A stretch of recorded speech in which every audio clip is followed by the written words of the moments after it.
I bought this penny stock because insiders are loading up and at higher prices than what we're currently at. So the way I even found this stock was because I read that Donald Trump said on Tuesday, okay, so this was just on January 7th, he said on Tuesday, he will move quickly to revoke an offshore oil and gas drilling ban announced by outgoing Democratic President Joe Biden. Banning offshore drilling will not stand. I will reverse it immediately, Trump said at a news conference. He added, I will revoke the offshore oil gas drilling ban in vast areas on day one.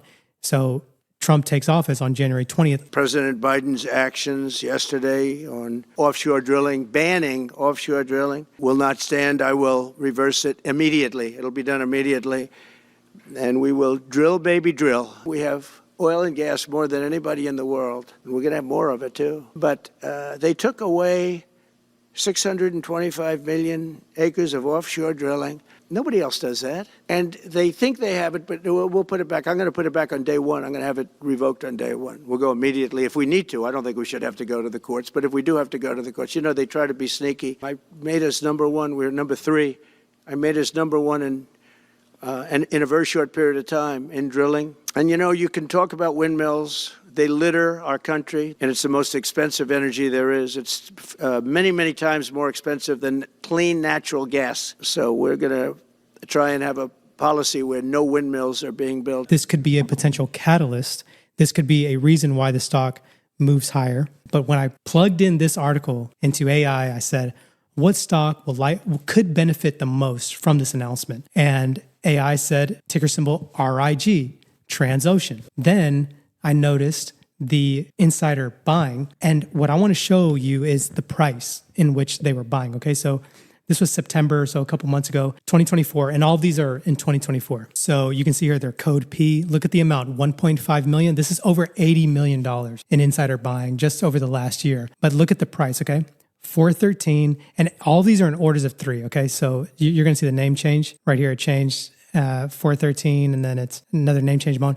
413. Now look at this. 489, 489, 489, 523, and 2 million. Look at the amount. 2 million. 523, 523, and then $6.01. $2 million a share, $6.01, $6.01. And ticker symbol RIG is currently $3.99. So it's even cheaper than the cheapest buy that we saw at $4.13. Now, timing is everything with these penny stocks. But the problem with this stock is you're catching a falling knife. This stock is currently $3.99, and by the time you watch this video, this could be even lower. I wouldn't be surprised. I got in at $4.04, and I'm really trying to do something different here. Usually what I do is I buy stocks that are having a lot of volume and they break out, but I'm trying to get my Warren Buffett on, eye rolling. I know I'm trying to find stocks that are potentially undervalued that people are completely missing. Everyone's talking about AI. This is oil and gas, extremely not sexy, but it might be looked at like support. I might be just seeing things here, but if this is the monthly chart, but you can see here, maybe we'll find some support here around this $3.81, $4 area. But when I was looking at this American company that provides offshore contract drilling services for oil and gas wells, again, if you don't know what Transocean does, they specialize in technically demanding sectors of the global offshore drilling business with a particular focus on deep water and harsh environment drilling services, and operates the highest specification floating offshore drilling fleet in the world. It's the world's largest offshore drilling contractor based on revenue. What I really love is they put their earnings presentations, the conference calls, on YouTube. So I was going through this, and then I went through the last, I think it was 9, 8, 10 Qs and 2 of the 10Ks, the earnings releases, and I was feeding it to AI. So I pay for O1 Pro. It's like $200 a month, the ChatGPT Pro version. And then I pay for Grok too. So I put them in both of these, and I was like, okay, let's see. Am I seeing things here? Is this potentially undervalued? What's going on? So here are the pros and here are the cons. And then just to be extra clear, I'm going to go over it again. This is from Grok. This is from ChatGPT, but check this out. This is why I bought this stock. And let's see if this stock can outperform in 2025. So the pros. Strong backlog. Transocean has built up nearly $9.3 billion of backlog. Basically, this means the total dollar value of all future drilling contracts they have already signed. That's a big cushion of future revenue to help them weather any short-term market dips. Number 2, premium rig fleet. Their high specification rigs Basically, this means rigs with advanced technology to handle deeper waters and higher pressures command premium day rates. Day rates basically means higher rental fees. Customers pay more for rigs that can drill deeper wells, and Transocean has some of the most advanced rigs on the market. Number 3, improving offshore market. Despite concerns over the global economy, oil companies are still heavily investing in deep water projects.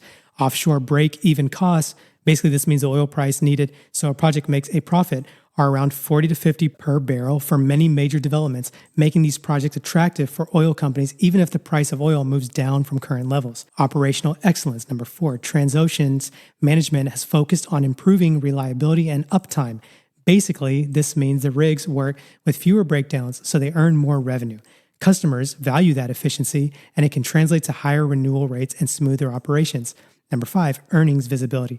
The backlog plus strong day rates means Transocean is forecasting healthy cash flows for the next couple of years.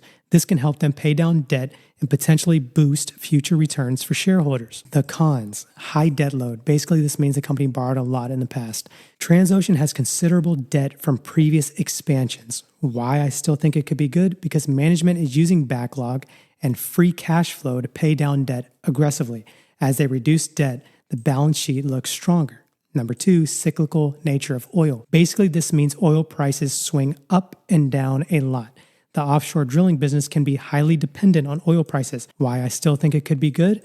Offshore projects are long-term and many are profitable at lower oil prices, around $40 to $50 per barrel. So moderate drops in oil won't necessarily kill the business. Competition in industry. Again, these are the cons. Basically, this means there are other drilling contractors chasing contracts. Even though Transocean has a premium fleet, there's competition from other companies. Why I still think it could be good? Not all rigs are created equal. Transocean's specialized high-spec rigs have a niche advantage and tend to secure better day rates than older or less capable rigs. Number 4, potential scheduling gaps. Basically, this means time between contracts where the rig earns no revenue. If a rig finishes drilling and waits to start the next job, there is a white space gap. Why I still think it could be good? Transocean has done well locking up multi-year contracts, so any gaps for their premium rigs tend to be minimal. And so the way I'm trying to figure out if a rig is undervalued is I'm using a simplified intrinsic value approach. Basically, this means I forecast future cash flows and discount them to today's dollars using a reasonable rate. Given Transocean's backlog, improving market day rates, and potential for continued free cash flow, here's my rough valuation. Fair value estimate, $10 to $12 per share. Based on these numbers, I believe rig is undervalued relative to its projected earnings, power, and cash flow potential in the offshore drilling upcycle. Conclusion. So on a scale of 1 to 10, I'm giving rig an 8. The pros, strong backlog, premium rig fleet, improving offshore markets, and operational excellence are significant. The cons, high debt, cyclical market, competition, and possible scheduling gaps are real, but in my view, manageable and offset by the company's strategy and the strength of its rigs. Based on my intrinsic value estimate, basically this means my calculation of what the stock is really worth, rig still has room to run from here, in my opinion. Of course, I'll keep watching oil market trends, day rate announcements, and new contract signings to make sure Transocean stays on course. Now, just to be extra clear, let's see what Grok had to say after plugging in it. And again, this is not intuition. I'm feeding it all of the earnings releases. So the pros, high specification fleet, and it's giving a rating like, okay, 8 out of 10. Transocean owns the highest capability fleet in the industry, including the only 2 8th-generation ultra-deep-water drill ships. These rigs are equipped with advanced hoisting capabilities and well control equipment, which are highly sought after by major oil companies. Basically, this means they have the best and most efficient drilling equipment, which can command higher day rates. Strong contract backlog, 9 out of 10. The company reported a backlog of $9.3 billion, with a significant portion extending well into 2026. This provides excellent visibility on future revenues. Basically, this means they have a lot of confirmed future work, ensuring steady income. Market positioning, 8 out of 10. Transocean's strategic positioning in key areas like the Gulf of America, Brazil, and Norway give them a competitive edge. Their rigs are almost fully contracted for 2025, suggesting strong demand. Disregard that number 4 is missing. Number 5, operational efficiency, 7 out of 10. They've shown improvements in operational reliability and procedural discipline, which could lead to better profit margins and customer satisfaction. Number 6, potential for shareholder returns, 7 out of 10.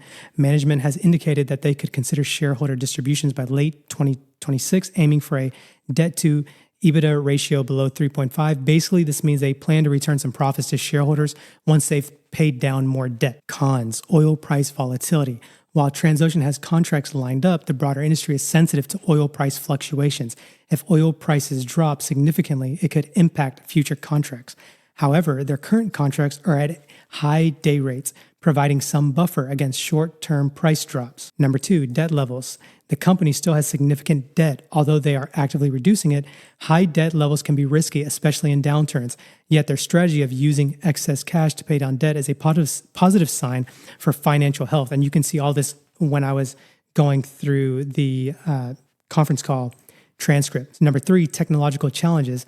There have been some reliability issues with the new 20K PSI blowout preventers, which are critical for operations. Nevertheless, the company's track record with resolving tech issues quickly suggests this is temporary. Number 4, market sentiment. The stock has been down significantly year to date, possibly due to broader market skepticism about the longevity of the current cycle. But Transocean's unique asset quality and strong contract backlog suggest underlying value not yet recognized by the market. Potentially. I could be wrong. Again, I don't like the trend. That's why you could be watching this video and the stock's $3.50. If we look at the current share price right now, it's $3.99. And this is on the monthly. This stock could find support at $3.81, or it could completely collapse. It could go to zero. I'm buying stocks usually when they're going higher with a lot of volume. This is like the opposite. But maybe we found something potentially undervalued, and I want to put this on your watch list just in case it does well, just in case it goes lower and you have it on your watch list and you're like, you know what? I like this company, but I don't like it at $3.99. Whatever fits your qualifications for wanting to buy a stock, I just want to put on your watch list. Hopefully it does well. If you want to know what I'm buying and selling, where I'm setting my stop loss, etc., feel free to click the join button down below and hit swing trades. And I'll try my best to keep you guys updated in video format. Thank you so much for watching. I'll see you in the next one, guys.